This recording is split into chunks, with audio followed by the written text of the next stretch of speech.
আসসালামু আলাইকুম সুপ্রিয় দর্শক, আমি আজকে আপনাদেরকে দেখাবো বাড়িতে যে ঘাস লাগাইছি এই ঘাসটা কি ঘাস এবং এই ঘাসটা গরুর জন্য কতটুক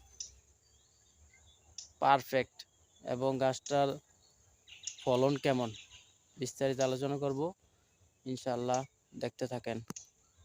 সর্বপ্রথম আমি বলবো এই ঘাসটা হলো জারা ঘাস। এই জারা গাছটা কেমন ফলন আপনারা একটু দেখেন। এটা একটা মোসা, এই ছোপটা থেকে এখানে কুশি গজাইছে কমপক্ষে, যদি আমার একটা ধারণা আর কি 100+ হবে একটা মোসা থেকে।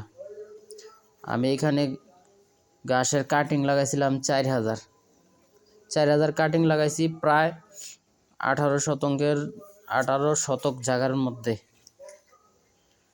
তো এই গাছটা আমি লাগাইছিলাম, এই যে আসছে রমজান আসলে 2 বছর পূর্ণ হবে। রমজানের 15টা তখন আমি এই গাছটা কুড়িয়ে ঘুরে নিয়েছিলাম, রমজানের ভিতরে লাগাইছিলাম। লাগানোর গাছটা লাগাইছি আমি গরু কেনার 6 মাস আগে।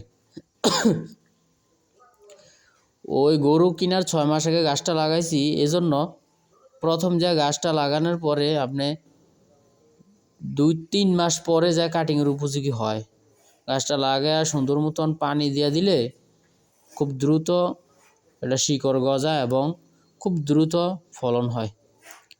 আর এই গাছটা আমি লাগানোর সিদ্ধান্ত নিয়েছি ইউটিউবে দেখা, ডক্টর জহিরুল ইসলাম স্যারের মুখ থেকে যখন আমি শুনছি, এজন্য আমার এই গাছটার প্রতি বিশ্বাস হয়েছে। পরে আমি এই গাছটা লাগাইছিলাম। এই গাছটা আলহামদুলিল্লাহ আমার ব্যক্তিগত বাস্তবের অভিজ্ঞতা থেকে আমি বলছি এই গাছটা অনেক ভালো। ডক্টর জহিরুল স্যার যেতটুক বলছে, যে ফলনের কথা, তার চাইতে আমি অধিক ফলন পাইছি। যতটুকু বলছে তার চেয়ে বেশি ফলন হয়েছে। আপনারা তো দেখলেন একটা কুশি মোছা থেকে কতগুলা কুশি জন্মাইছে।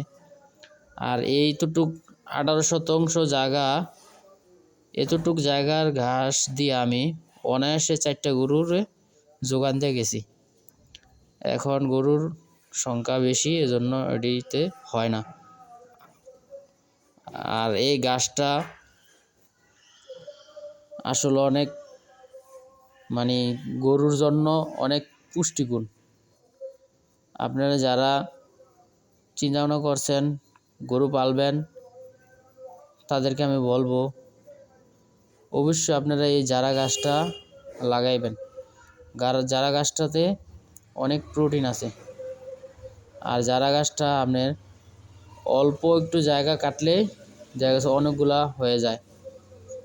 ঠিক আছে, আপনারা মেশিনে যখন চপিং করে দেই তখন একটা আমজা নিলেই দেখা গেছে যে 4টা গরুর হয়ে যায়।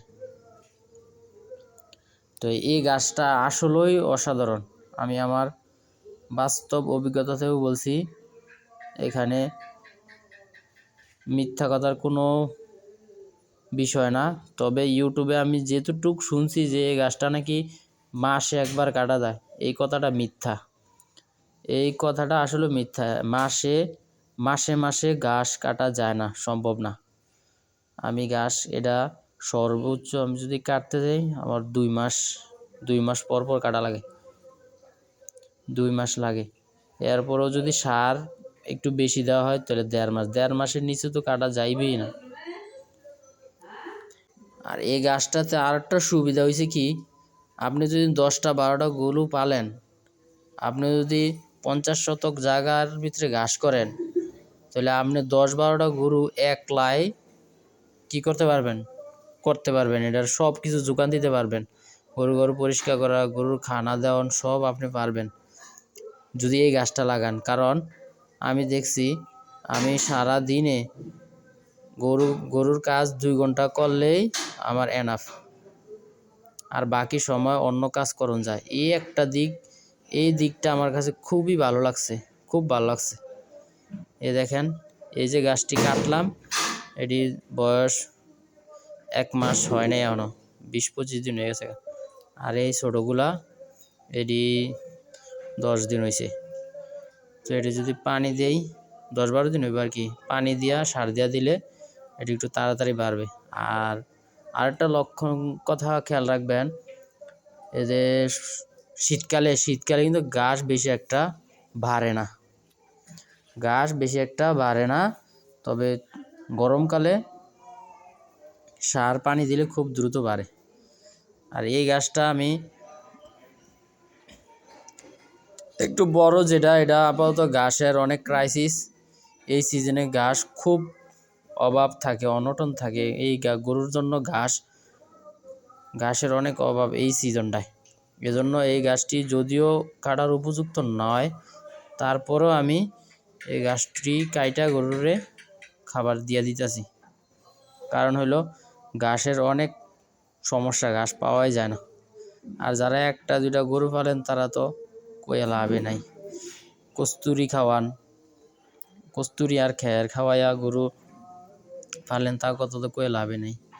সমস্যা নাই, আপনারাও খ্যার দিয়া, কস্তুরি দিয়া, ভুসি দিয়াও পালা যায় গরু।